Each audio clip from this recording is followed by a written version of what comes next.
Hello YouTube family.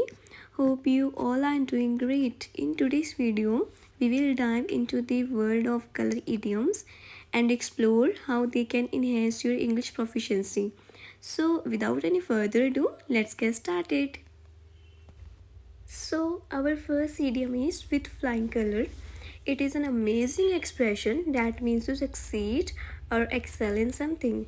In other words, it's like achieving a victory in an impressive way. For example, I know you will pass the exam with flying colors. So the next one is red letter day. It's really an important, special, or significant day. Whether it can be like birthdays, anniversaries, graduation, concert, wedding, vacation. But the main point is that it can leave a lasting impression and creating memories that we cherish. For example, the day Diljit Dosanjh performed on a Coachella was a red letter day for an Indians. So the next one is every cloud has a silver lining. It's about finding the positive side of things even when life gets tough. It's like finding the little ray of sunshine picking the clouds.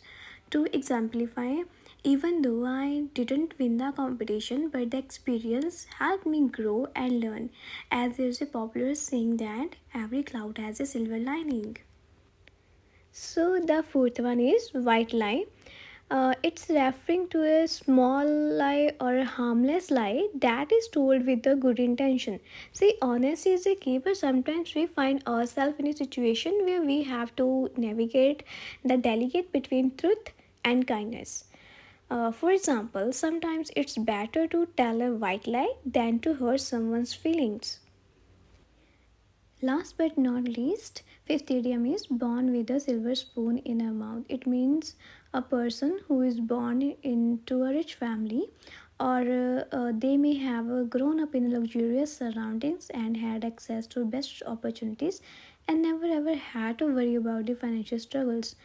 For example, he has never worked hard for anything because he was born with a silver spoon in his mouth. So it's all about the idioms which can brighten your speech. For more such content, kindly like, share and subscribe Ashish Bhardwaj Ielts channel. Thank you.